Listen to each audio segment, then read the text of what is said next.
Ladies and gentlemen, good day and welcome to the FY26 Q1 earnings conference call hosted by HDB Financial Services.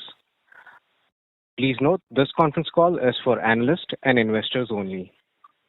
As a reminder, all participant lines will be in the listen-only mode, and there will be an opportunity for you to ask questions after the presentation concludes. Should you need assistance during the conference call, please signal an operator by pressing star then zero on your touchtone phone. Please note that this conference is being recorded.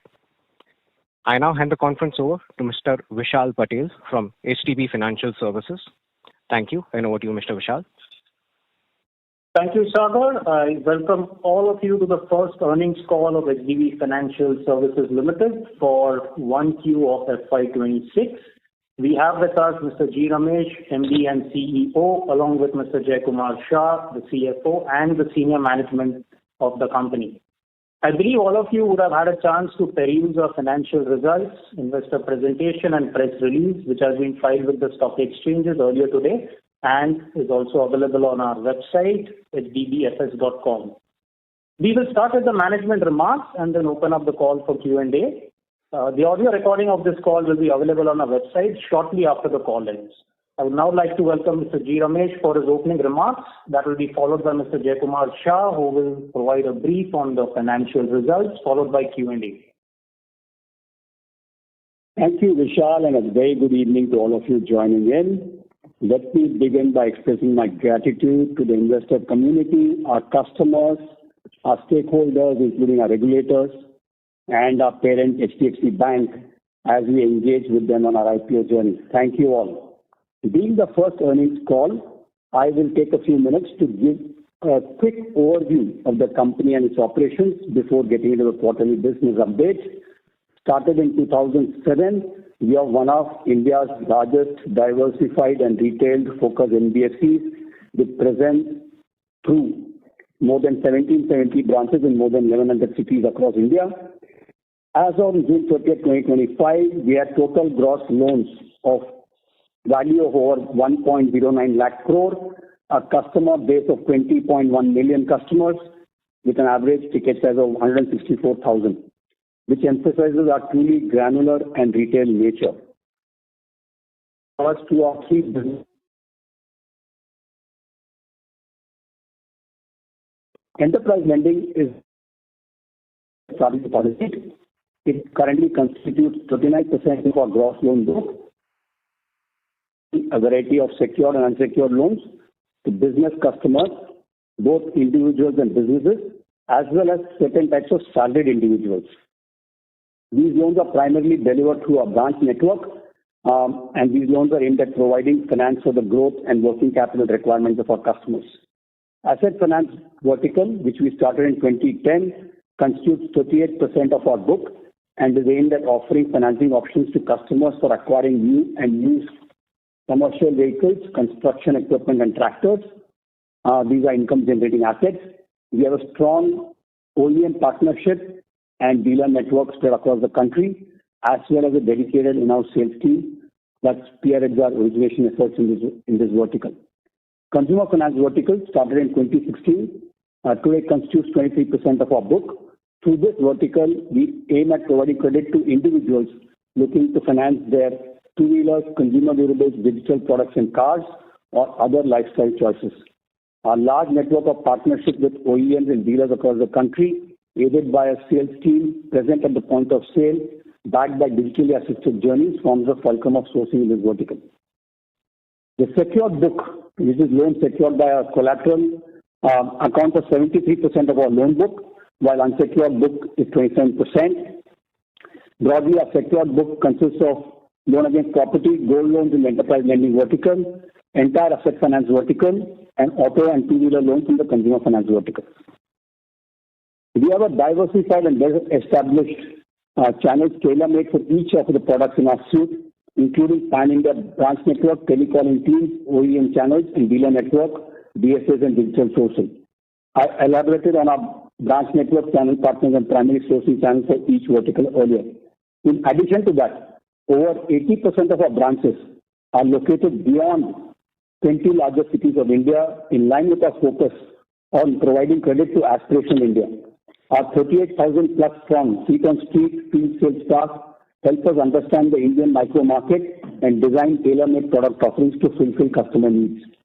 While our physical network ensures a high touch and feel factor, our processes are tuned to digital or assisted digital journeys, ensuring quick turnaround time and a seamless customer experience. Our mobile app, which is called HDB on the go, has crossed 10 million downloads. This makes it. Coming on to our credit and collections, we have a 360-degree credit assessment methodology, and the credit vertical is headed by Chief Credit Officer, which is independent of the business origination verticals. Our hybrid credit underwriting model includes a centralized automated system with scorecards and rule-based decision-making for smaller ticket, low-tenure loans, and an independent assessment by the branch-based credit managers, including physical evaluation for larger ticket loans. These are aided by product and geography-specific scorecards. Our proprietary underwriting and credit scoring engine is seasoned across credit cycles and is updated periodically basis our understanding of micro markets. This enables faster credit decisions. Coming to collections, this function has been part of our operating model since our inception. We have an in-house team of 12,500 plus employees in our collections vertical, consisting of telecallers and feet on street, present at the branch, region, and national levels, ensuring sensitivity to local languages and customs. The collections uses multiple scorecards to monitor collections across buckets. Each customer in the bucket is assigned a risk score band and has a predetermined collection strategy based on which further action is taken by the collections team. Over 95% of our collections happens through the banking channels. Our collection process is monitored and tracked through a collections application developed in-house with geotagging and ESIP capabilities. We have a center of excellence with dedicated central collections team, which is responsible for training and quality checks of collections personnel, tracking and monitoring the quality of a collections process, and identify centralized billing and option for asset disposals. In terms of our financing, our liability, we have an independent treasury department that is responsible for fundraising and liquidity management. We have diversified funding sources from various sources, including public, private sector, and foreign banks, mutual funds, insurance companies, pension funds, and financial institutions. We raise funds through NPDs, term loans, commercial paper, external commercial borrowing, subordinate debt, and perpetual debt. Our treasury operations are monitored by the ALCO, which oversees our liquidity, interest, and currency risks. To briefly touch upon our risk management, we have a robust risk management framework and a comprehensive risk management policy. Our risk management team is led by our Chief Risk Officer with oversight by the Risk Management Committee of our Board of Directors. With that, I'd like to extend my heartfelt thanks to our 80,000 plus employees, many of whom have been with us for over 18 years. Coming to the quarterly business update, with an expected stable monsoon season, higher farm incomes, and consequent rural demand, we can provide a stimulus to rural consumption while helping moderate headline and food inflation. The recent rate reductions by the regulator augurs well for growth, as economic momentum can be expected by private consumption and traction in fixed capital formation. Within consumer finance, Q1, which coincides with summer months, is typically a strong quarter of product segments like ACs and refrigerators, which is compressor products as we call them, wherein traction this year was seen to be relatively lower. Mortgage demand is expected to hold, especially with reduction in benchmark rates.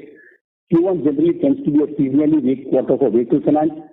Early indicators and volumes probably indicate a relatively muted quarter this year compared to a year ago, with corresponding stress on asset quality. On that note, I will now hand over to Jai Kumar, the CFO of the company, for an update on the financials.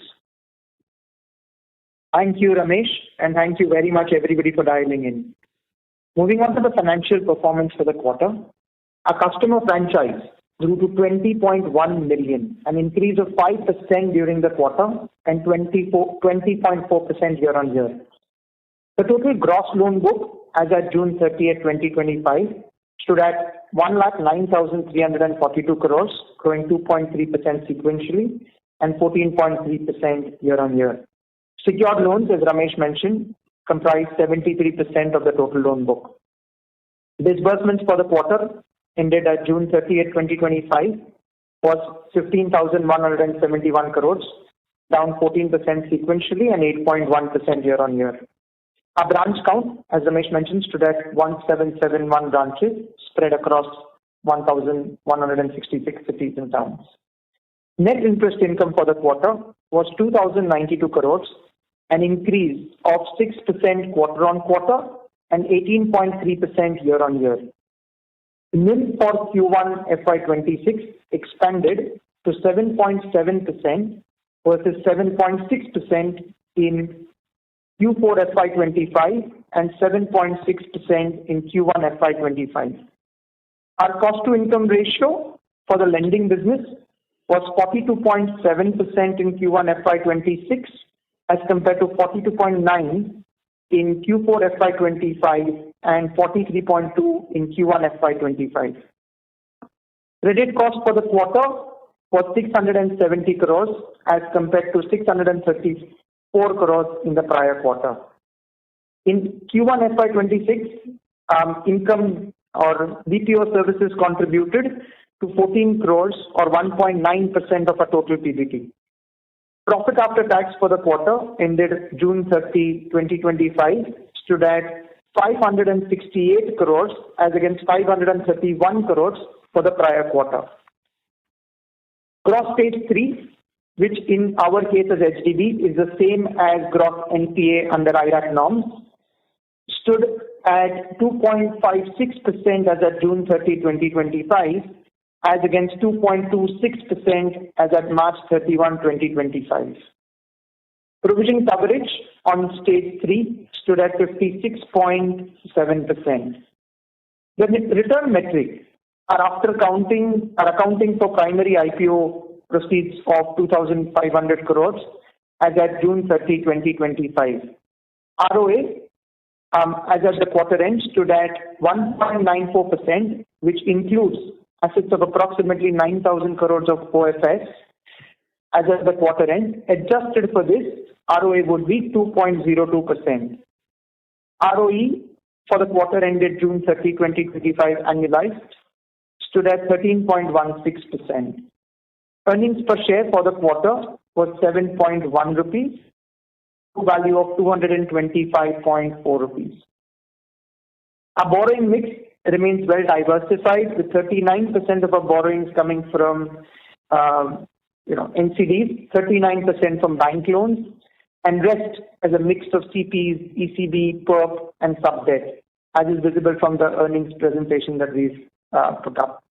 We remain well capitalized with a total CRAR of 20.18% as of June 30, 2025. With that, thank you once again to all our employees, the investing community, and all stakeholders and shareholders, including the regulators who have assisted us on our journey. And I'll hand it back to the operator to help us open it up for Q&A. Thank you very much. We will now begin the question and answer session. Anyone who wishes to ask a question may press star then 1 on their touchtone phone. If you wish to remove yourself from the question queue, you may press star then 2. Participants are requested to use handsets while asking a question. Ladies and gentlemen, we will wait for a moment while the question queue assembles. Our first question comes from the line of Abhijit Tibrewal from Motilal Oswal. Please go ahead. Yeah, thank you, and sir, congratulations on your first earnings call. Just wanted to understand two things. One is, your line is unmuted. Please proceed with your question. Can you hear me? Am I audible? Am I audible? Yes, sir, you're audible. Please go ahead. Yeah. So I don't know if you heard me. I was trying to say, first of all, congratulations on your first earnings call. I just have two questions. First is, you put out your disbursement mix in the quarter. So I was seeing that asset finance disbursements were down almost 15% YOY. So was just trying to understand, if I look at the industry numbers, industry volumes, the volumes are not down to that extent.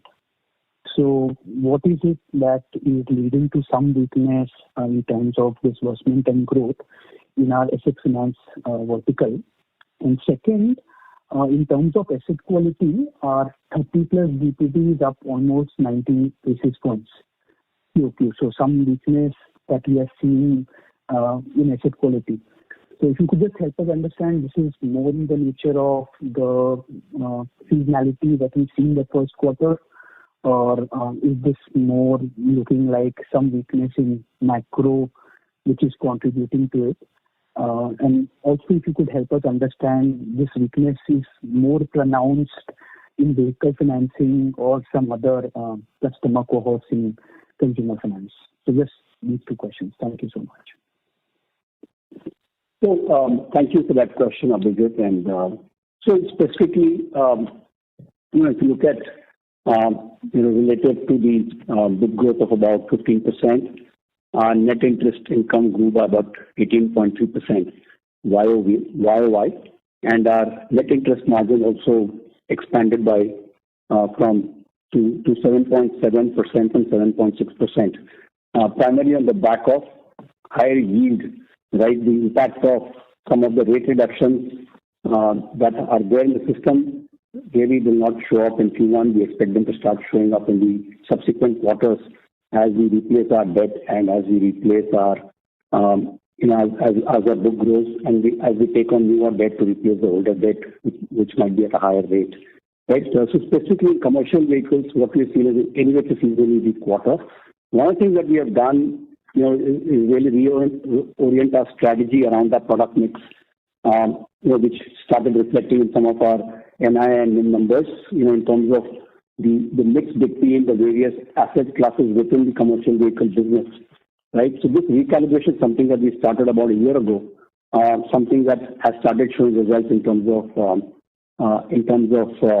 net interest margins that we are starting to see inching up in our book, right? And so that's something that will play out over the next few months. So that's largely where the asset finance space is there. And again, because it's a seasonally weak quarter, primarily some of our increase in the early stage delinquencies are in our secured loans, which is primarily in commercial vehicles. We expect that to calibrate over the next few months as in terms of just the seasonality and the way the business works. Anything else, Jay? No, perfect. Yeah. Got it. And just one last thing as a follow-up, in terms of provisioning cover, if I am seeing this correctly, our provisioning covers on stage 1 and stage 2 have declined sequentially. So just trying to understand, is this more a function of the ECL model? Because, all I'm trying to understand is if the macros are still weak, what is kind of going into the ECL model for it to churn out lower provision covers on your stage 1 and stage 2 loans? So, Abhijit, in terms of how we do our modeling overall ECL, we have very granular book in terms of overall loans. So we work on a base model. Our overall provision, as you would see, are 3.3%, which is the same as last quarter. Our PCR is a constant. Some of the interplays that work is purely on account of book mix at every stage. That works its well through. And some of the weakness that we've seen, as Ramesh highlighted, has been on the CV side, which is a secured product. Got it. That's all. Maybe I'll come back in the question. Thank you so much. Thank you so much. Thank you. Our next question comes from the line of Rajiv Mehta from Yes Securities. Please go ahead. Yeah, hi and good evening. Thank you for giving me this opportunity. Again, just coming back to the disbursement degrowth in the CV financing portfolio, it seems, and I think from the ticket size, average ticket size, it seems that we predominantly do used vehicle, financing, in that product. So now this degrowth in disbursement in business on Y&Y basis would have been driven by seeing genuine slowdown in demand of used vehicles on the ground, or was it because of factors like unsustainable competition or maybe pricing not being in line with your expectations?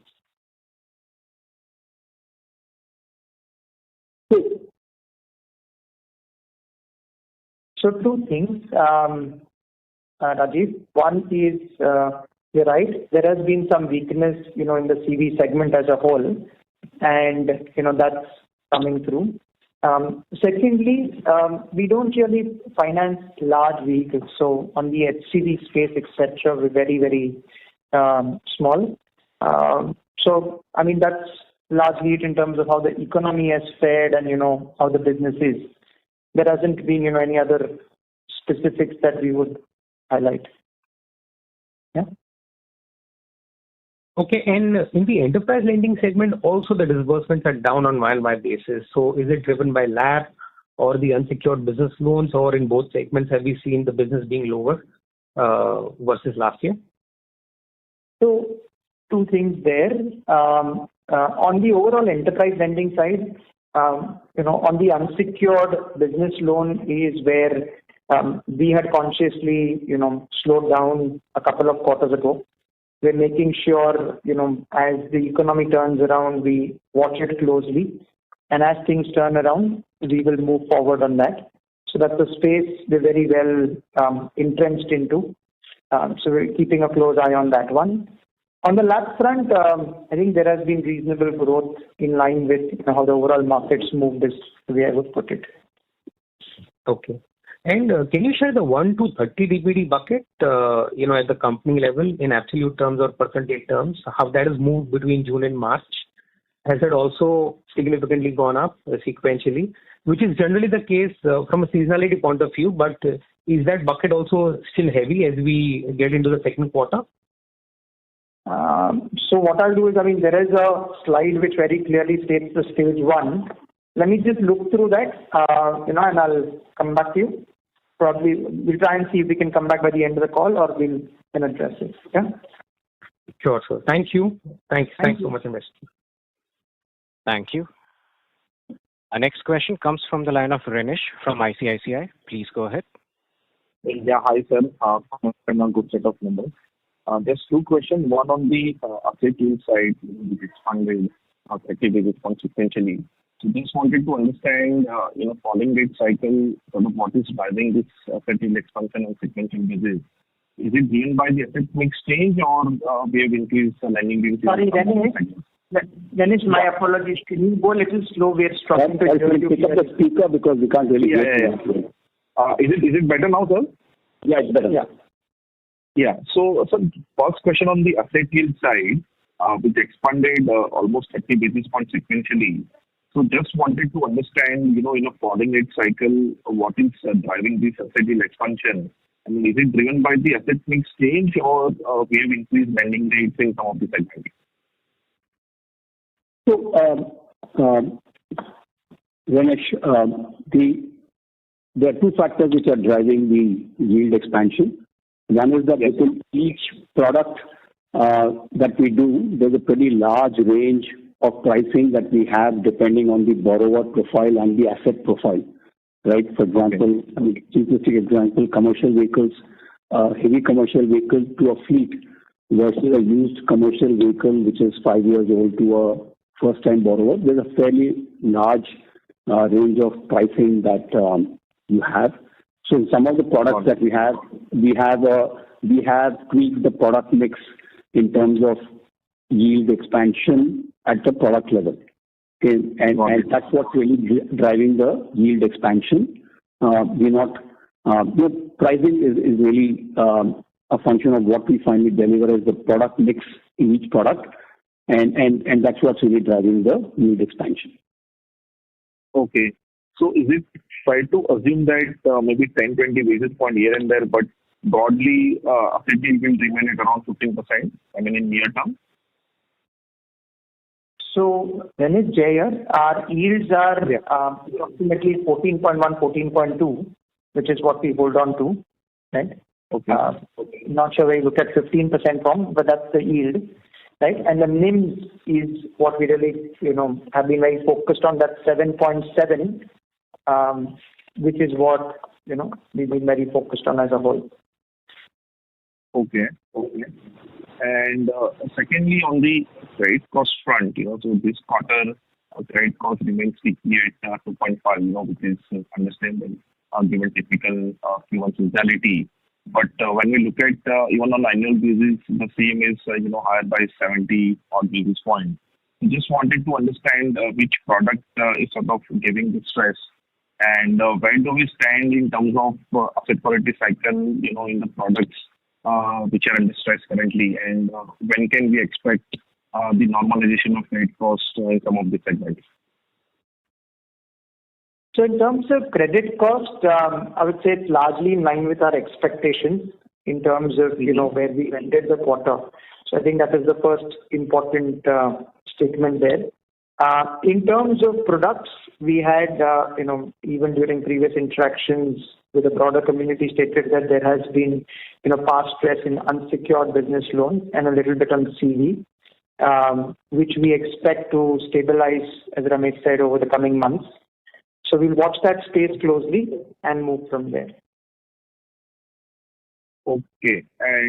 So apart from unsecured BL and CV, there is no other segment which is sort of showing any early sign of stress.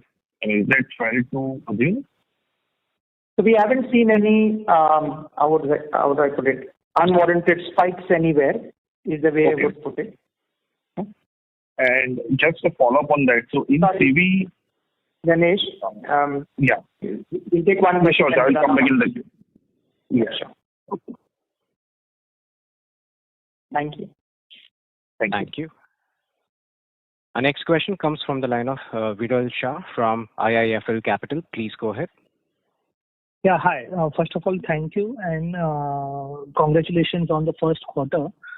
I had two questions. One is you mentioned that you expect that in especially the consumer piece of the business and some bit in the CV, the current stress which is there, it should kind of say or is close to peaking out and it should start improving in the next few months.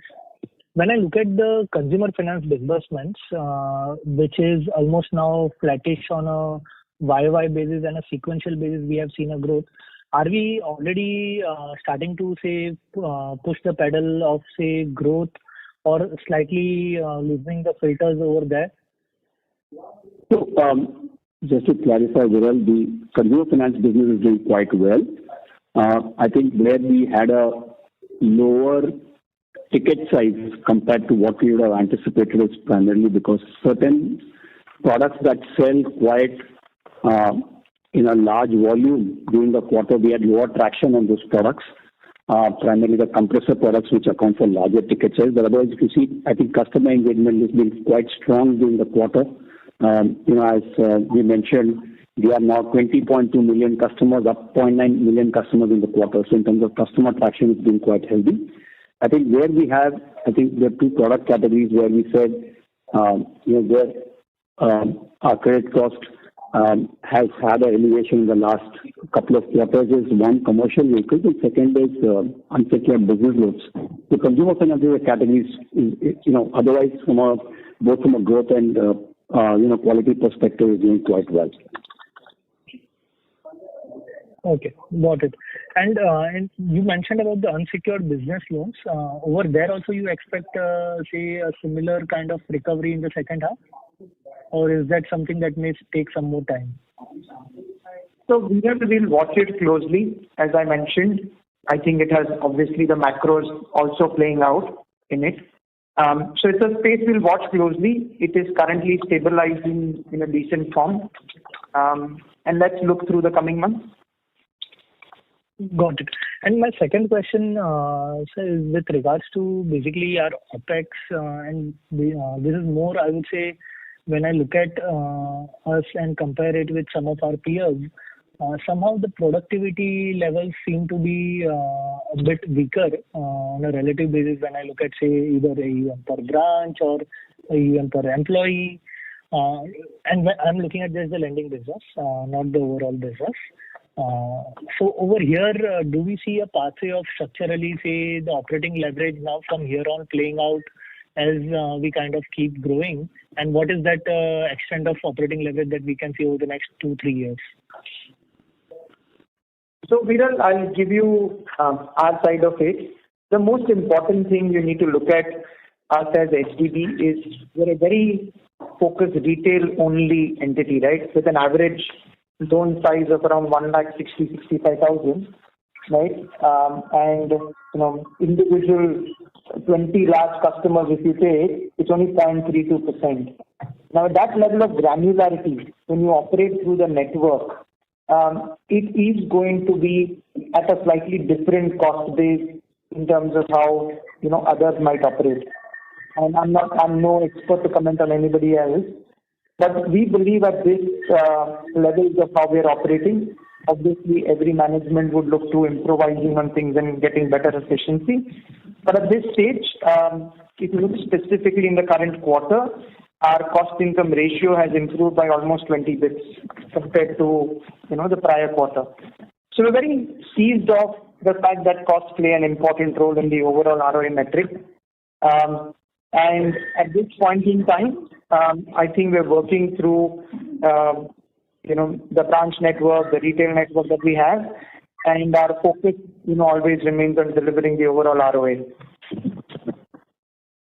Okay. Just a bit like the guidance in terms of the OpEx specifically over the medium term? So I think we'll take it at a future point in time. I think there is lots of interplay in the overall macro economy. I don't think it will be fair to provide a guidance in specific. Got it. Thank you and all the very best. Thank you so much. Thank you. Our next question comes from the line of Suresh Ganapathy from Macquarie. Please go ahead. Yeah, so just a little bit on what do you think will be the eventual sustainable credit cost, because we are already at 2.5% for this quarter, and fourth quarter was, last year, full year was 2.1%, so we're already operating at a high level, and your numbers are much higher than peers, and also at the ROA level at 1.9%, again, it is much, much lower than peers. So is the business model inherently having higher credit costs and therefore lower ROA? Because we have touched 3% ROA also in the past. So we want to know where the reality is and where things should eventually settle, because you are currently operating at 1.9% ROA.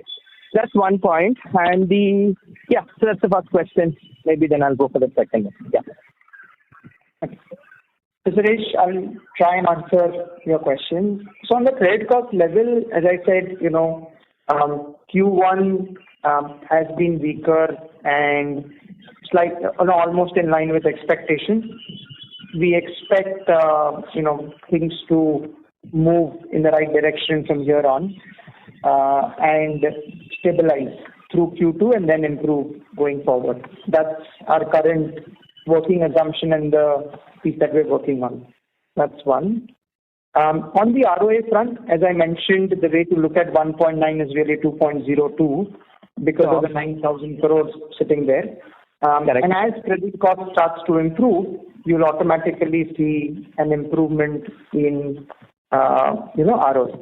Another important thing, Suresh, note is that on the rate reduction, as Ramesh mentioned, the benefits of that haven't really come through at this point in time for us, and something that you will see in terms of NIM expansion over the coming quarters. Okay. And just one last question. It's just a qualitative understanding, since you guys, of course, run the business. What is explaining this CV slowdown? Is the government not spending? Is the rural incomes weaker? Because we see rural incomes being very buoyant. Last year, monsoon was fantastic. Still, we have had this kind of an outcome in the CV space. Is it over-leveraging? Any kind of qualitative assessment that you can give on what has gone wrong here?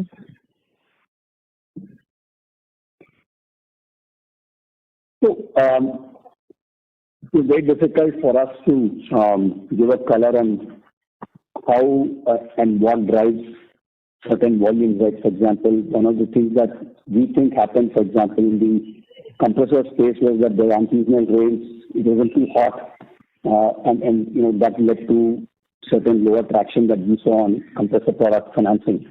So that's relatively easier to sort of guess, very difficult to guess what's driving vehicle sales at any point of time. I guess there are many factors, including availability and revenues that are coming. I think one of the things that's happened in the last few years is that vehicle prices have gone up quite sharply, also led by many technological changes. For example, one of the things is that I think the newer vehicles require an air-conditioned cabin. It's a production requirement, and so that will automatically increase prices, which means that vehicles are being deployed for longer than they used to be in the past. Also, maybe because vehicles are much more sturdy in terms of quality and capability as compared to maybe a couple of decades back. So something that we are watching and monitoring. One of the things that we have done internally is actually really focused on aligning our segment-wise strategy in asset finance, and which I explained also is contribute to our NIM expansion on the yield side. Right, as I said, our NIM has expanded because our yields have improved, not because of benefit of cost of funds, which will start coming from Q2 onwards. But Ramesh, that can increase credit costs also, right? Because you are moving up the risk curve. So what we will look at from a risk-adjusted return, I think we're okay with the increase in credit costs as long as the risk-adjusted return is favorable. Sure. Okay. That's clear. Thank you. Thank you. A reminder to all the participants, if you wish to register for a question, you may press star then 1 to join the question queue. Our next question comes from Subhranshu Mishra from Phillip Capital. Please go ahead. Hi, good evening. 2 or 3 questions. The first one is, we are still in a startup phase, right? If I look at the product portfolio, only LAP and enterprise loans are the ones that are really stable. The rest of them are anywhere between 2 to 4 years. So are we going to see closure of any businesses or addition of any new business lines going forward? That's the first. Second is around the customer segment.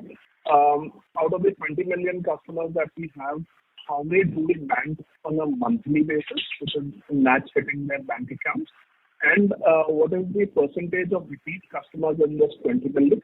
The third question is around the PCR, which is about 56%. Despite a large proportion of our business being secured, 56% in ECL methodology would basically allude to the LGD. So are we carrying excess provision, or our LGD are at around 50% plus?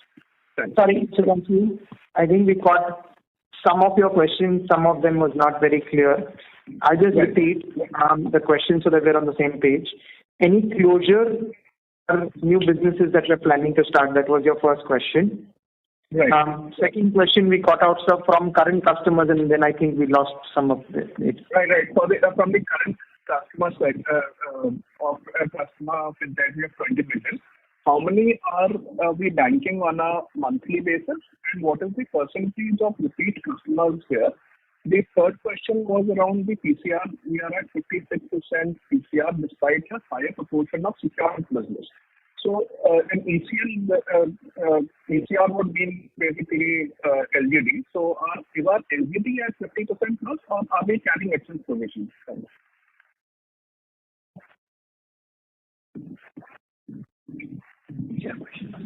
Okay. So on PCR, today, Subhanshu, what we've done is we've calibrated it based on what we believe are the right levels to carry, right? Of course, there's a model that throws up a number, and then we look at it in terms of the overall market and individual product-wise, and we carry provisions accordingly. So that's on there's no excess provisions there. As I mentioned, I think there will be some amount of, product-wise, specific book-wise that we look at on a quarterly basis, and we maintain provisions to make sure the risks are well covered. Yeah. So in terms of product mix, Subhanshu, we do evaluate new credit products all the time. As and when we have a new product out, we'll put it out to the market. At this point of time, there's no product that we are considering for closure. That's not in the plan right now. We're broadly, comfortable with the product mix that we are and working towards making sure that we are not dependent on any one product or any one category to an extent that it impacts our balance sheet. In terms of repeat customers, that really depends on some of the products. For example, within our consumer finance segment, and if you've seen our business presentation, we have a deck on all our products, right? And so in consumer finance, there's a product 17, slide 17, which talks about our products. So relationship PL, which is a product which accounts about 7% of our AUM, is only for existing customers of the company. So that business is 100% existing customer-only product. But I think otherwise, from a just a market opportunity perspective, about more than 60% of our customers will be new to HDB customers at any point of time.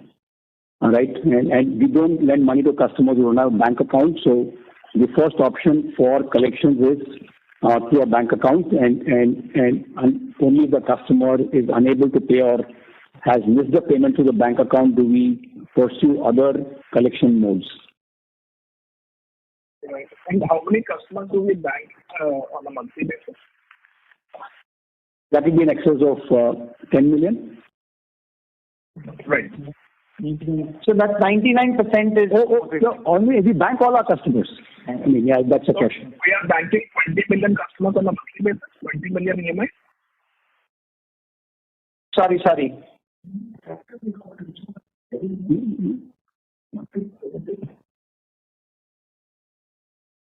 So, Subhranshu sir, your line was not quite audible. Could you please repeat the question once again? How many bank accounts do we presently match?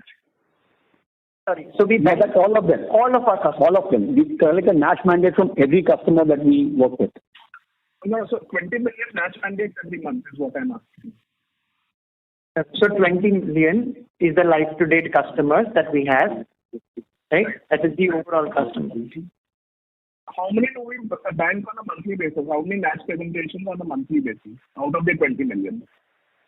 So I think let me come back to you on that one, right? As I said, overall from a banking point of view, we bank all our customers. In specific, in terms of the breakup, I think we will look into it and come back. Yeah? Thank you. Sure. Bye. Thanks so much. Thank you. Our next question comes from the line of Pranuj from JP Morgan. Please go ahead. Hello. Thank you for taking my question. So coming back to the CV bit of it, I think you commented on what is driving the volume slowdown. But if I come back to the asset quality in terms of operator profitability, can you give us some sense of how do you expect it to move? Because you did allude to the point that the cost of ownership has materially gone up over the last few years. While freight rates may not have kept up pace with that, they move more in line with the diesel movement. So again, like any outlook on operator profitability and vehicle utilization levels, and what gives you the confidence that this could improve in the coming quarters? Thank you. So, our bulk of our customers are relatively small transporters, right? I mean, typically a vehicle or two. I think their business model is fairly independent of how fleets and large operators work. So, these are essentially jobbers or people picking up loads locally. They have tie-ups locally with people, and they're working through moving the goods from one place to another, either within a district or within a state. Our exposure to large fleets is quite small. So in these businesses, it's not really a cost per kilometer, but it's more availability. It's typically a per trip or per project kind of pricing that these businesses work on, and not really a cost per kilometer kind of model. So to that extent, it's a fairly different model that customers that we work with. I mean, our exposure to fleets and those kind of customers who work on large contracts is quite small. I mean, that's really how we think about it. But are you observing any impact on? Are you observing that operator profitability is getting adversely impacted even for these small road transport operators because the cost of vehicles have moved up? And also you also said it depends on the availability of trips. So on the vehicle utilization front, on a year-over-year basis, are you noticing any improvements happening? So, Pranit, as Ramesh mentioned, our book is very granular. It's slightly different to the segment I believe you may be looking at in terms of, new to large operators. I think what we can do is we can connect offline to maybe understand better, and we can, connect with our IR team, and then we can take it forward. Okay? Sure. Thank you. Thank you so much. Thank you. Our next question comes from the line of Avinash Singh from Emkay Global. Please go ahead. Yeah, hi. Good evening. Thanks for the opportunity. A couple of questions. The first one is again coming to that, your asset quality or credit cost. I mean, of course, you alluded partly to the seasonality of Q1, but I mean, if we were to look numbers since March 24th, quarter by quarter, I mean, the gross NPAs had gone up and credit cost also inched up. So overall, I mean, where do you see, I mean, given your customer mix, your business segments, at what time, I mean, or like at what levels do you think it's going to peak out? Because the question is that, okay, now, I mean, of course, March 24th, a pretty low level of credit cost, now we are near 2.5%.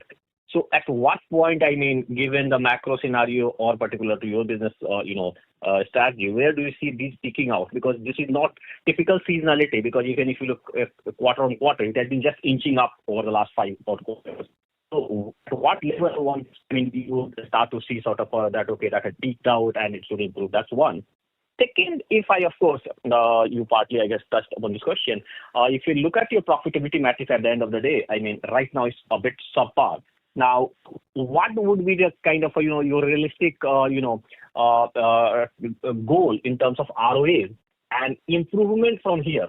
I mean, if you can just break it down in terms of what kind of improvement you expect from NIM and what kind of expectation, I mean, improvement expectation is from, credit cost. Because, I mean, given your kind of a business model, OPEX will not likely see much improvement. So what kind of improvement do you see in terms of NIM and credit cost? And what is sort of your target ROA, if one can say? Thanks. Thanks a lot, Avinash. So, Avinash, couple of things. NPAs, in terms of where we are, if you see our last couple of quarters, it's been, in terms of credit cost, it's stabilized. Overall, the question around peaking, etc., it's a lot more of how the overall economy functions and, economic activity moves, right? And I wouldn't want to double guess something. But, most people that I talk to seem to be more optimistic in terms of how the next couple of quarters will play out and move forward. So let's hope and let's work from there in terms of the overall economic activity in the country and things moving from there. So that's one. In terms of profitability and moving forward, couple of things we mentioned to a question which came earlier from one of your colleagues was that, on the NIM side, the benefits of our, rate reduction, which has happened on the repo side, hasn't really come through. So that we see coming through from Q2 onwards.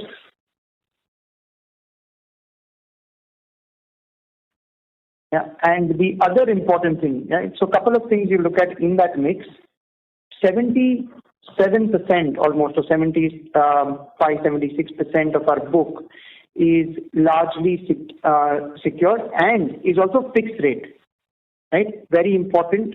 Whereas today we've taken some benefit, and if you look at last quarter versus this quarter, our bank borrowings, which are completely, EBLR linked, have increased. So we've taken some benefits there, and that should help us in terms of the overall profitability. Second component, as I mentioned, on the asset quality side, as things start to improve, the credit cost moderates. Both those are key parameters in terms of the NIM and credit cost, and that should play itself out in terms of ROA improvement.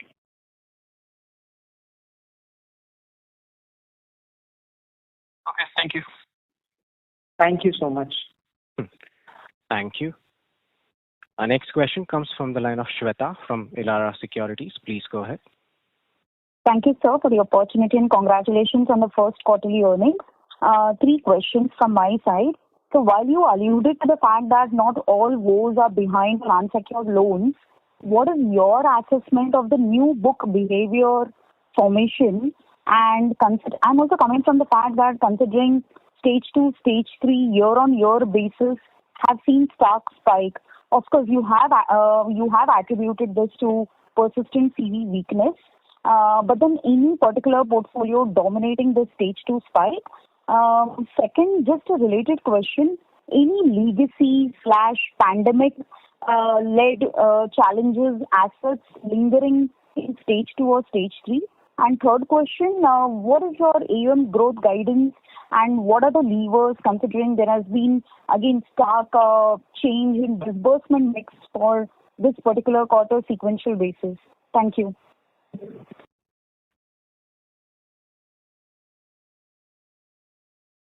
So, Shweta, couple of things. In terms of the new book behavior on unsecured, as I mentioned, things have stabilized over the last few months, and we're watching it closely to make sure it's sustainable and take it forward from there. In terms of the spike in delinquencies of stage 2 as such, has come through on the CV side, as Ramesh alluded to earlier as well. And, we're very hopeful that, things move through in the right direction, which is what is expected. In terms of legacy, we don't have any legacy issues, as such. In terms of guidance, we have basically a policy of not providing guidance as such. So I'll keep it at that. And we'll look at the overall economic growth as the primary indicator in terms of how things move forward. Thank you. That's very helpful. Thank you. Thank you. Our next question comes from the line of Hiran from CLSA. Please go ahead. Yeah, hi team. Congrats on the successful IPO. Just a couple of questions on your liability side. Sorry to interrupt. Your line is not clear. Okay, is it better now? This is much better. Yeah, hi. So just congratulations firstly. Secondly, some questions on your liability side.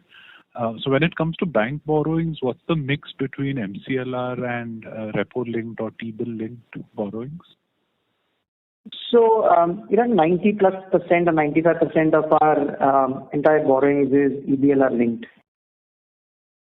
Okay. And, when your bank lines are coming up for renewal, are banks now, taking an additional spread? Let's say repos down 100 bips, they can't afford it. Are they increasing the spread by, say, 25 bips or whatever? Or is it the same spread over repo? So, this is something we work through with each of our banking partners, and we have very long-term relationships with all our banks whom we work through. Okay, let me ask in another way. Is it fair to say that the EBLR book sustainably reprices downwards by 100 bips? Are you confident of that? Or? Even the EBLR book surely reprices in line with the markets. Okay, fair enough. Yeah. Okay, thank you so much and all the best. Thank you. Thank you. Our next question comes from the line of Rajiv Mehta from Yes Securities. Please go ahead. No, I think my question is partially answered, but just one thing in terms of, in the current environment when the asset quality trends are not very supportive in CV, what will be our growth approach? Are we, cutting back or, are we not taking our earlier share of volumes at the dealerships? Or is there any change in our approach of business in CV or any other product? Or have we changed maybe our, filters or policies, which will kind of slightly moderate our growth further in the coming few quarters? And as a response to the asset quality, what is happening? Yeah. So Rajiv, again, it's something that we look through very holistically. Obviously, at the ground, there will be granular strategies on various products, sub-segments, etc. We remain focused on the CV business as a whole. One thing that Ramesh, did mention that we're also looking at, doing more of used as, a strategic piece, and we'll work from there. Sure. Thank you. Thank you. Thank you. Our next question comes from the line of Bhuvnesh Garg from Magma Ventures. Please go ahead. Yeah. Thank you for the opportunity, sir. Just a couple of questions.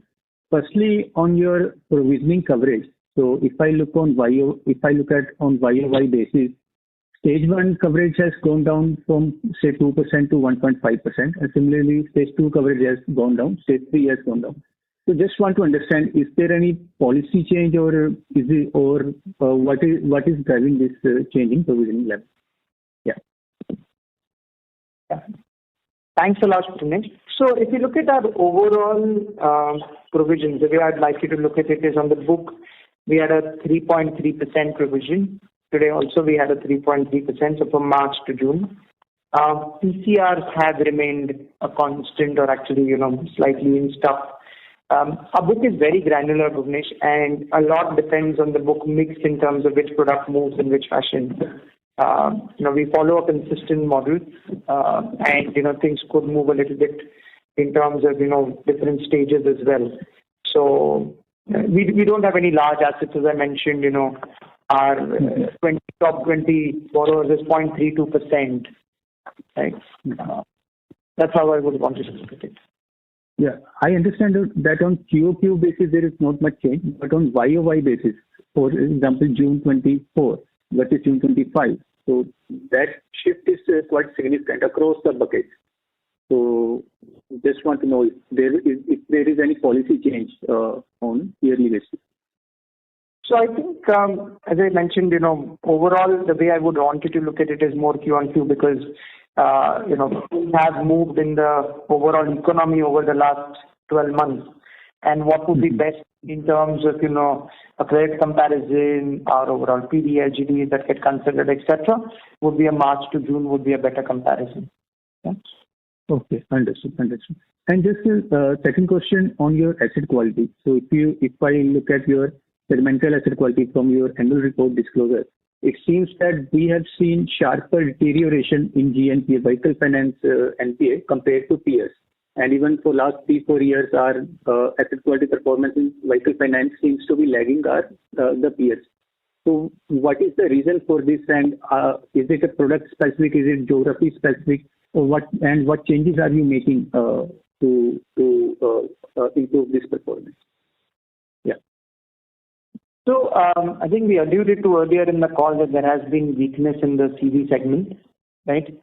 And in terms of the higher, stress in the book, we're very seized of that opportunity in terms of, work in progress that we're working on. Okay. Fine, sir. That's it from my side. Thank you. Thank you so much. Thank you. Ladies and gentlemen, we are at the end of the allotted time. I now hand the conference over to Mr. Jaykumar Shah for closing comments. Thank you very much. Really appreciate all of you taking the time today to hear us out, and thank you. Thank you so much. Thank you. On behalf of HDB Financial Services, that concludes this conference. Thank you for joining us. You may now disconnect your lines.